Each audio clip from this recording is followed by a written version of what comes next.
অতিরিক্ত বৃষ্টির কারণে ভারী বর্ষণের কারণে আমার এই পেঁপে গাছেও সমস্যা হচ্ছে বন্ধুগণ।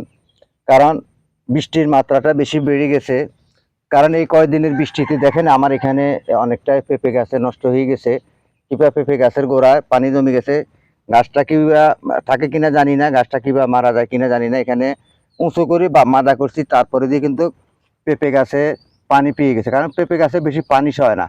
শুধু পেঁপে গাছ তা নয়, আরো আছে। এই যে দেখুন এখানে আরো পেঁপে গাছ আছে, ওই যে ওইগুলাতে কিন্তু আমার পেঁপে ধরা শুরু হয়ে গেছে। বিভিন্ন জায়গাতে আমার পেঁপে গাছ, সম্পূর্ণ পেঁপে গাছ কিন্তু মারাই যাচ্ছে, কারণ অতিরিক্ত পানির কারণে। এই যে দেখুন এখানে পেঁপে, ওইদিকে পেঁপে, এখানে পেঁপে, ওই যে নিচে পেঁপে আছে, এই যে ওইখানে আমার সম্পূর্ণ পেঁপে গাছ। এই যে আমি আপনাদেরকে দেখাচ্ছি, এগুলা সম্পূর্ণ পেঁপে গাছ, এইগুলা সম্পূর্ণ পেঁপে। ওই যে ওইদিকে পেঁপে দেখুন, ওইগুলা সম্পূর্ণ পেঁপে। ওই যে ওইদিকে পেঁপে, এদিকে এখানে পেঁপে, কিবা কিছু পেঁপে গাছ আমার পুরুষ পেঁপে গাছ পড়ে গেছে। এগুলো হলো টপ লেডি, রেক লেডি। দেখেন এখানে যেভাবে ফসল আসতেছে, যেভাবে ফুল আসতেছে, এই যে পেঁপে গাছে কিভাবে ফুল আসতেছে দেখেন। কারণ এই ভারী বর্ষণের কারণে, ভারী বৃষ্টির কারণে পেঁপে গাছ অনেকটাই নষ্ট হয়ে যাচ্ছে।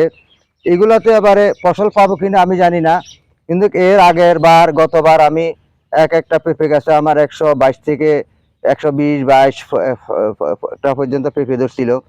118 হয়েছে, 120-22টা পর্যন্ত পেঁপে ধরছে।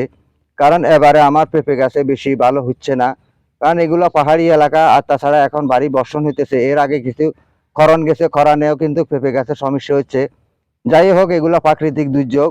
আমি আমার লসটায় আমি এই গুনতেছি, তবুও আমি নিজেকে ছোট মনে করি না। কারণ আমি সব সময় বন্ধুগণ আপনাদের সাথে আছি, আপনাদের সাথে আসছি বিদায় আমার কাছে অনেকটাই ভালো লাগে, অনেকটাই আনন্দদায়ক আছি। কারণ আমার ব্যবসাতে কিংবা কৃষিকাজে কখনো লাভ হবে, কখনো লস হবে, সেগুলো আমাদেরকে মেনে নিতেই হবে। তাই আপনারা পেঁপে চাষ করুন, বিভিন্ন রকমের সবজি চাষ করুন।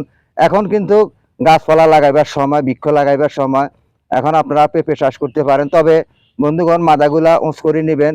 আমিও মাদা উঁচ করে নিয়েছি, কারণ বেশি অতিরিক্ত বৃষ্টির কারণে আমার পেঁপে গাছে কিছু সমস্যা হচ্ছে। কারণ এখন যদি আবার বৃষ্টি না হয়, যদি একটু রৌদ্র ধরে, তাহলেও কিন্তু পেঁপে গাছে হয়তো এই সমস্যা দেখা দিতে পারে। তাই এই অনেকটাই বৃষ্টিপাত হয়েছে, তো এই কারণে। তাই সকলকে সেই প্রত্যাশা জানিয়ে আপনারা সবসময় গাছ লাগান এবং কি নিজে স্বাবলম্বী হন। সকলকে সেই প্রত্যাশা জানিয়ে এখান থেকে বিদায় নিচ্ছি। আসসালামু আলাইকুম।